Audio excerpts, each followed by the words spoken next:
കഴിഞ്ഞ ദിവസം ഒരു ഇന്റർവ്യൂ കാണാനിടയായി. ഒരു കോളേജിലാണ് 2ാം വർഷം 3ാം വർഷം 4ാം വർഷം 5ാം സെം ഒക്കെ പഠിക്കുന്ന ഡിഗ്രി സ്റ്റുഡൻസ്. ഇവരോട് ഒരു പബ്ലിക് ഒപ്പീനിയൻ എടുക്കുന്ന യുവാവ് ക്യാമറയുമായി പാതി വഴിയിൽ പിടിച്ചു നിർത്തി അവരോട് ചില ചോദ്യങ്ങൾ ചോദിക്കുന്നു. ഒരിക്കലും ചോദിക്കാൻ പാടില്ലാത്ത, നമ്മുടെ പുതിയ ട്രെൻഡ് പിള്ളേര് കേൾക്കാൻ താല്പര്യപ്പെടാത്ത ചില കൊണിഷ്ഠ ചോദ്യങ്ങൾ. അവരങ്ങനെയാണല്ലോ പറയുക. അതേപോലും അവരോട് ചോദിക്കാം, ബാലയുടെ എക്സ് വൈഫിന് എന്താണ് സംഭവിച്ചത്? അവർ പറഞ്ഞു തരും. അതുപോലെ ഫിലിം ഇൻഡസ്ട്രിയിലുള്ള ചില കാര്യങ്ങളെ സംബന്ധിച്ചിട്ടൊന്ന് ചോദിക്കേ. ഇപ്പോൾ ഇൻസ്റ്റയിൽ ഏറ്റവും കൂടുതൽ ഫോളോവേഴ്സ് ഉള്ളത് ആരാണ്? ഓക്കെ, അവർ പറഞ്ഞു തരും. ഇൻസ്റ്റയിൽ ട്രെൻഡിങ്ങിൽ നിൽക്കുന്ന വീഡിയോ ആരുടേതാണ്? അവർ പറയും. ചില സിനിമകളിലൊക്കെ ഓരോ താരങ്ങളും മറയുമ്പോൾ കുട്ടികൾ പറയും അത് ടിക്ടോക്ക് താരമാണ്, അയ്യോ അത് ഇൻസ്റ്റഗ്രാം ചേച്ചിയാണ്, അയ്യോ അത് മറ്റേ ആളാണ്, ഇതാണ് മറ്റേതാണ്. അതൊക്കെ അവർക്കറിയാം. കുട്ടികളോട് ഒരിക്കലും കുട്ടികൾ കേൾക്കാൻ പാടില്ലാത്ത, അത് കേട്ടപ്പോഴേക്ക് പകച്ചുപോയ കൗമാരക്കാരുടെ വികാരം ഞാൻ മനസ്സിലാക്കുന്നു. യൗവന ദിശയിലെത്തിയ എനിക്ക് ഈ രൂപത്തിലുള്ള വൈകാരികത ഉണ്ടായിട്ടുണ്ടെങ്കിൽ കൗമാരക്കാർ ആ ചോദ്യം എത്രമാത്രം ആഘാതം അവരിൽ ഏൽപ്പിച്ചിട്ടുണ്ടാകുമെന്ന് ഞാൻ മനസ്സിലാക്കുന്നു. ആരാണ് ഭരണഘടന എഴുതിയത് എന്ന് ചോദിച്ചപ്പോൾ മുഖ്യമന്ത്രി പിണറായി വിജയൻ എന്ന് മറുപടി പറഞ്ഞവരുണ്ട്. മഹാത്മാഗാന്ധിയുടെ ആരാണ് രാജീവ് ഗാന്ധി എന്ന് ചോദിച്ചപ്പോൾ മകനാണ് എന്ന് പറഞ്ഞവരുണ്ട്. മഹാത്മാഗാന്ധിയുടെ ആരാണ് രാഹുൽ ഗാന്ധി എന്ന് ചോദിച്ചപ്പോൾ ചെറുകുട്ടിയാണ് എന്ന് പറഞ്ഞ നമ്മുടെ ജനപ്രതിനിധികൾ അടക്കം ഇവിടെ ഉള്ളപ്പോൾ ദേശീയ ഗാനം എഴുതിയത് ആരാണ് എന്ന് ചോദിക്കുമ്പോൾ അയ്യോ അത് ആരുടെയെങ്കിലും ഒക്കെ പേര് പറഞ്ഞാൽ അത് വലിയ അബദ്ധം ഒന്നുമല്ല. കാരണം കുട്ടികൾ അത്തരം ചോദ്യങ്ങളൊന്നും ഇഷ്ടപ്പെടുന്നില്ല. കുട്ടികളോട് ചോദിക്കാം, ഒരു പെണ്ണിനെ വീഴ്ത്താൻ ഒരു പയ്യൻ പോക്കറ്റിൽ കരുതേണ്ടത് എന്താണ് എന്ന് ചോദിച്ചപ്പോൾ ഉടനെ തന്നെ അവൻ പോക്കറ്റിൽ നിന്നും ഒരു ലിപ്സ്റ്റിക് എടുത്ത് കാണിച്ചിട്ട് ഇതാണ് എന്ന് പറയും. നിങ്ങൾ അനുഭവിക്കുന്ന ഏറ്റവും വലിയ സന്തോഷം എന്താണ് എന്ന് ചോദിച്ചപ്പോ പയ്യൻ പറയുന്നു, ഞാനൊരു പെണ്ണിനെ സ്നേഹിച്ചു, ആ പെണ്ണെന്നെ തേച്ചു, വേറൊരു പയ്യന്റെ പിന്നാലെ പോയി, അവൻ 6 പണിയും കൊടുത്തിട്ട് അവളെ തേച്ചിട്ട് പോയപ്പോൾ എന്തെന്നില്ലാത്ത ഒരു മനസന്തോഷം ഞാൻ അനുഭവിച്ചു എന്നാണ് പയ്യൻ പറയുന്നത്. ശരി, കേൾക്കാം.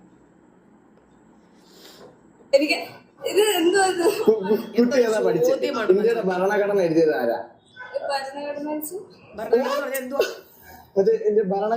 ഇതുവരെ കേട്ടിട്ടില്ലാത്ത പദപ്രയോഗങ്ങളൊക്കെയാണല്ലോ ഈ പബ്ലിക് ഒപ്പീനിയൻ ചോദിക്കുന്ന ആള് ചോദിക്കുന്നത്.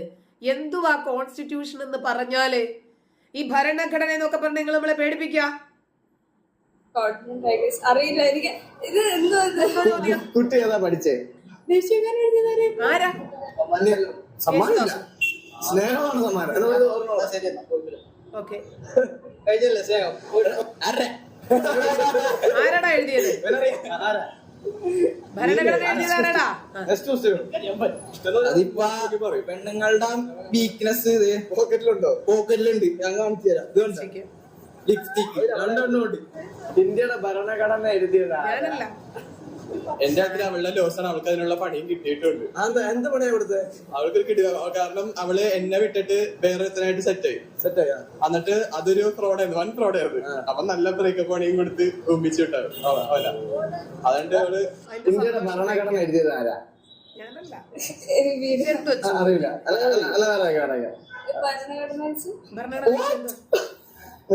ഭരണഘടന മറ്റേ ദേശീയഗാനം അറിയാവോ? ജനഗണമന അധിനായക ജയ ഹേ അതെഴുതിയതായ? യെസ്, അത് കറക്റ്റായിട്ട് പറഞ്ഞു കേട്ടോ. ഭരണഘടന നല്ലപോലെ പഠിക്കാനും നല്ലപോലെ എൻജോയ് ചെയ്യാനും ഗവൺമെന്റ് സ്കൂളാണോ പ്രൈവറ്റ് സ്കൂളാണോ ബെറ്റർ? ഇത് ഇങ്ങനെയൊക്കെ ചോദിച്ചാൽ കുഴഞ്ഞു പോകത്തില്ലേ പിള്ളേര്? അടുത്ത ആളെ കിട്ടി. മോട്ടിവേഷൻ പറഞ്ഞില്ലേ? അതൊന്ന് പറഞ്ഞേ.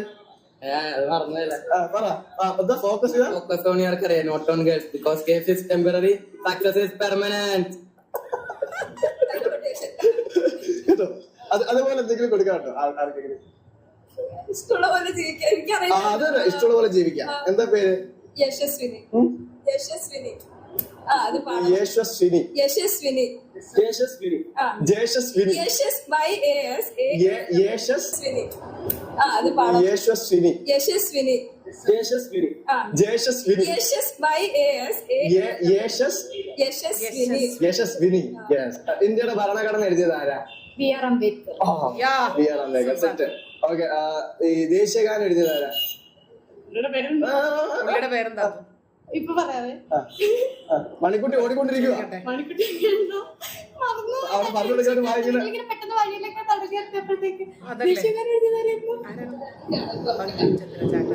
ബംഗീം ചന്ദ്ര ചാറ്റർജി ബംഗീം അല്ല അടുത്തുണ്ട് അല്ല അടുത്തെത്തി ബംഗീമല്ല ഫസ്റ്റ് ആണ് പറഞ്ഞത് രവീന്ദ്രനാഥ് ടാഗോർ ആ യെസ് ഞാൻ ഒരു ചോദ്യം കൂടെ ചോദിക്കട്ടെ ചാറ്റർജി അല്ലേ ഓക്കെ ഒരു ചോദ്യം ചോദിക്കട്ടെ നല്ലപോലെ പഠിക്കാൻ അല്ലെങ്കിൽ നല്ലപോലെ എൻജോയ് അടുത്ത ചോദ്യമാണ്, പ്രൈവറ്റ് സ്കൂളിൽ പഠിച്ചാലാണോ കൂടുതൽ ലൈഫ് എൻജോയ് ചെയ്യാൻ പറ്റുക കോളേജ് ലൈഫ്, അതോ ഇനിയിപ്പോ പിന്നെ ഗവൺമെന്റ് സ്ഥാപനങ്ങളിലാണോ? അതിന് നല്ല അടിപൊളി ഉത്തരമാണ് വരുന്നത്.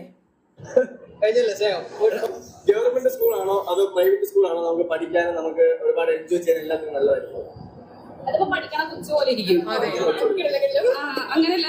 ഇപ്പൊ ഗവൺമെന്റ് സ്കൂളിൽ പഠിച്ചാലും പ്രൈവറ്റ് സ്കൂളിൽ പഠിച്ചാലും പഠിക്കണ കൊച്ചാണെങ്കിൽ എവിടെയാണെങ്കിലും വൈബായിരിക്കും. വൈബ് എവിടെ ചെയ്യാം, എവിടെ വേണമെങ്കിലും ചെയ്യാം. ഓക്കെ സമ്മാനമുണ്ട്. ഇന്ത്യയുടെ ഭരണഘടന എഴുതിയതായ എനിക്കറിയില്ല. പഠിക്കുന്ന കൊച്ചല്ല ഇംഗ്ലീഷ് പറയൂ. ഭരണഘടന കോൺസ്റ്റിറ്റ്യൂഷൻ ഓഫ് ഇന്ത്യ. അത് ശരി. അംബേദ്കർ അല്ലേ? Doctor B.R. അംബേദ്കർ. ഓക്കെ ശരി സമ്മാനം കിട്ടിയ അടുത്തതാണ് ലോക കോമഡി. ഓക്കെ ഇന്ത്യയുടെ ഭരണഘടന എഴുതിയത് ആരാ ഭരണഘടന എഴുതിയത് ആരാ മുഖ്യമന്ത്രിയോ ഇന്ത്യയുടെ ഇന്ത്യന്റെ ഭരണഘടന CBSE ആണ്. CBSE ആണോ? അതെ. CBSE അറിയാവുന്നത് കൂടുതൽ ആളാ എനിക്ക് മലയാളം അറിയില്ലേ ആദ്യം പറയട്ടെ, ഇന്ത്യയുടെ മുഖ്യമന്ത്രിയാണെന്ന്. ഭരണഘടന എഴുതിയത് ആരാ ആരെ നീലേ നെക്സ്റ്റ് ക്വസ്റ്റ്യൻ അറിയാൻ പാടില്ല വേറെ ചോദിക്കാം ചേട്ടന്മാരെ ഒരു ഒളിച്ചൊളിച്ച് പോവാ ആരാ ഭരണഘടന അറിയില്ല. അറിയില്ല ഭരണഘടന എന്താണെന്ന് അറിയില്ല. ആഹാ ഓക്കെ എന്നാ വേറെ ചോദിക്കട്ടെ ഈ നമ്മുടെ ദേശീയഗാനം എഴുതിയത് ആരാ രവീന്ദ്രനാഥ് ടാഗോർ. ഓക്കെ. മച്ചാൻ സ്കോർ ചെയ്തു അപ്പൊ നീ ഭരണഘടന പറഞ്ഞില്ലേ വലിയ മോശമാട്ടോ ആണല്ലേ വേറെ കുറച്ചും കൂടി പാടുള്ളത് കുറച്ചുകൂടെ പാടല്ലോ ഇതെന്ന് അറിയാൻ പാടില്ല കുറച്ചുകൂടെ പാടല്ലോ ചോദിക്കട്ടെ സിമ്പിൾ സിമ്പിൾ ഉണ്ടായിരുന്നു നീ ഞാൻ പറയും ഓക്കെ സിമ്പിൾ ചോദിക്കാം ഇന്ത്യക്ക് സ്വാതന്ത്ര്യം കിട്ടിയിട്ട് ഇപ്പൊ എത്ര വർഷമായി ഓ എന്നാ സ്വാതന്ത്ര്യം എന്നാ കിട്ടിയ ഡേറ്റ് എന്ന് പറയാം 1983 ഏതാണ്ടൊക്കെ 1947